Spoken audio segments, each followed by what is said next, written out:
vocês? Espero que em casa aí estejam todos bem, seguindo as medidas, né, do isolamento social, tá, gente? Fiquem de olho aí. Hoje a nossa aula, nosso estudo será sobre as células. Então eu peço a vocês que peguem o material de vocês, o livro didático, e abram na página 97. Aí vocês vão encontrar um texto, tá, falando sobre as células, sobre a teoria celular. Vocês deverão ler, tá, todo esse texto com calma, com tranquilidade, para que vocês entendam. Beleza, gente? E agora vamos entender um pouco sobre o que são as células. O que é a célula, né, gente? Então, as células, pessoal, são as unidades estruturais e funcionais dos seres vivos. Estruturais por quê? Porque as células, elas formam estruturas. Essas estruturas, elas vão dar origem aos nossos órgãos, como o coração, pulmão, rim, a nossa mão, cabelo, a pele. E todos os nossos órgãos, eles são boca, meu filho falar com boca, olho, muito bem. Então, todos os nossos órgãos, né, eles são compostos por células, tá? E funcionais porque são as células, né, que vão fazer com que esses órgãos funcionem, ok, pessoal? Então, existe dois tipos de células, as procariontes e as eucariontes. Existe diversas diferenças entre elas, e uma delas é porque a procarionte, ela tem uma estrutura bem mais simples, né? Ela é composta apenas por ribossomos, parede celular, tá, pessoal? Citoplasma. Já a eucariontes, ela é uma célula bem mais complexa. Ela tem núcleo, que é essa bolinha aqui no meio, onde a procarionte não tem, tá? O material genético... O material genético, né, da procarionte, ele fica solto aqui no citoplasma. Já na eucariontes, o material genético, ele fica no núcleo, tá, pessoal? Lembrando que material genético, né, é onde fica, né, as informações que são passadas de pai para filho, nas informações do DNA. Bom, pessoal? Então, na célula eucarionte tem membrana nuclear, organelas, ribossomos e aí por diante, tá? As células também, elas podem ser vegetais ou animais, ou seja, a célula vegetal, ela vai dar origem às plantas, por exemplo, né? E as células animais, ela dá origem a todos os animais. Os seres que são compostos por células procariontes, geralmente eles são seres unicelulares, como exemplo as bactérias, tá? Ou seja, eles são compostos apenas por uma célula. Apenas por uma célula. E os seres compostos por células eucariontes, elas são seres pluricelulares, ou seja, são compostos por mais de uma célula. Então, pessoal, para a gente poder entender melhor esse assunto, eu vou deixar um vídeo aqui para vocês assistirem. Prestem bastante atenção. Já já a gente volta.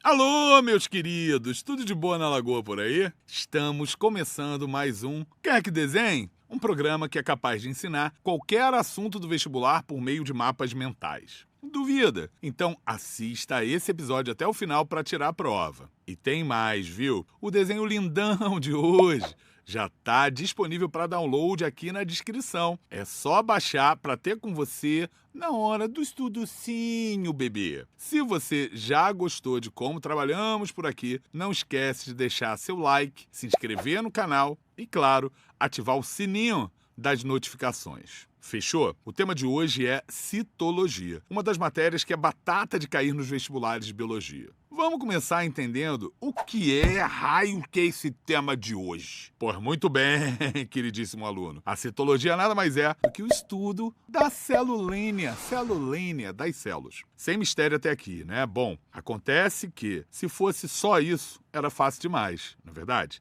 Todas as células que existem na natureza podem ser classificadas em dois tipos, as procariontes e as eucariontes. Na real, a diferença entre elas não é nada complexa. As procariontes são células bem simples, as primeiras a surgirem no planeta. Por conta disso, a sua estrutura é super rudimentar. Essas células são representadas pelo reino Monera, constituído pelas bactérias e também pelas arqueias. Seus componentes ficam soltos no citoplasma, sem a presença de uma membrana que cria um espacinho específico só para eles. E aqui, quando falamos de componentes, são só segmentos de DNA dispersos no interior da célula. Na prova, é mais provável que esses coleguinhas apareçam com o nome de plasmídios e que, além dos plasmídios, também tem os cromossomos bacterianos, beleza? Por isso, fique esperto. Outros detalhes importantes sobre as células procariontes, essa galerinha tem ribossomo, cara, sabia disso? Porque podem apresentar, além do ribossomo, também uma parede celular composta de peptídeos glicanos, mas isso não é uma regra. Além disso, são sempre seres unicelulares, sendo que alguns deles podem também se juntar, formando colônias. Tudo certo até aqui? Vamos partir para as células eucariontes. Essas mocinhas são muito mais complexas e tomam a maior parte da citologia. Isso porque vegetais, fungos, protistas, animais são compostos por células desse tipo. Imagina quanta coisa temos para falar dessa galera toda, hein? Pois bora lá, hein? Bora lá. Vamos lá para as eucariontes. Todas as eucariontes têm o material genético contido em um núcleo, membrana nuclear, organelas membranosas, ribossomos 80S e mitocôndrias. Só precisamos fazer uma pequena diferenciação entre células animais e vegetais. Afinal, apenas nas células vegetais encontramos cloroplastos, vacúolo central e parede celular composta por celulose. Já as células animais apresentam centríolos e lisossomos. Antes que eu me esqueça, existe mais uma diferenciação importante entre vegetais e animais. O carboidrato de reserva dos animais é o glicogênio, enquanto que nos vegetais é o amido. Tá ok? Beleza pura! Como já explicamos que as células eucariontes tomariam mais tempo de estudo, vamos dedicar o resto do vídeo sobre as particularidades desse grupo, certinho? Então vamos começar pelo entendimento dos componentes das eucariontes. Quem inaugura essa etapa é o mais atarefado deles, o citoplasma. Mas por que essa aguinha colorida ela é tão importante, ó, professor? Excelente pergunta, querubim amado. O fluido citoplasmático é composto especialmente por água, proteínas, sais minerais e açúcares. Esse líquido é a porção da célula entre o núcleo e a membrana plasmática. É lá onde ocorre a maior parte das reações químicas do organismo. Além disso, como estrutura de sustentação, o citoesqueleto realiza a manutenção da forma, o transporte intracelular e permite a emissão de pseudópodes. Mencionamos uma tal de membrana plasmática antes. Essa queridona é formada por uma dupla camada de fosfolipídios. Estes, por sua vez, se organizam de modo que as cabeças polares ficam tanto para o interior quanto para o exterior da célula, assim como o meio lipídico isola os compartimentos intra- e extracelular. Também dá para encontrar na membrana plasmática o glicocálix, que é uma estrutura de reconhecimento celular formado por açúcares e proteínas. Proteínas ancoradas também estão ali na membrana e o colesterol, mas esse último só nas células animais, lelê? Além disso, é importante lembrar que a membrana plasmática funciona por meio do mosaico fluido, em que todos os componentes da membrana ficam em livre movimento. Só falta falarmos das organelas e das estruturas, que são muitas. Até já demos alguns spoilers sobre ela lá na parte da classificação, mas fica tranquilo que não esquecemos da season finale dessa série de biologia. Mas voltando, as organelas e as estruturas funcionam como órgãos em que cada um tem a sua função dentro da célula. Comecemos então pelos ribossomos, os responsáveis por sintetizar as proteínas. Estes consagrados são formados por RNA ribossomal e existem dois deles. Aqueles que sintetizam proteínas que vão ser usadas para ações dentro da célula e outros que sintetizam proteínas para a exportação. Agora partimos para uma dupla conhecida, os retículos endoplasmáticos. Na citologia existem dois, o liso e o rugoso. O retículo liso, também chamado agranular, é responsável pela síntese de lipídios, como colesterol e hormônios esteroides. Além disso,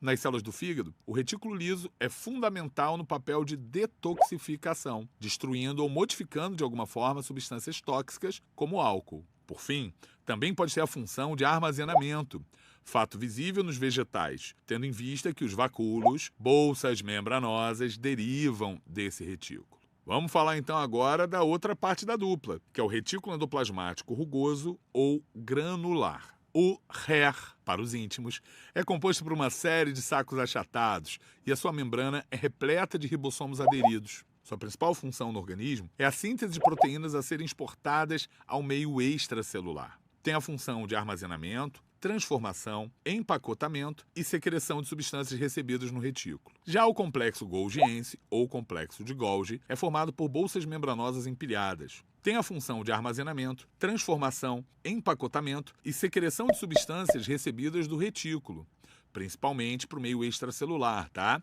Além disso, esse bichinho sintetiza glicídios e forma lisossomos.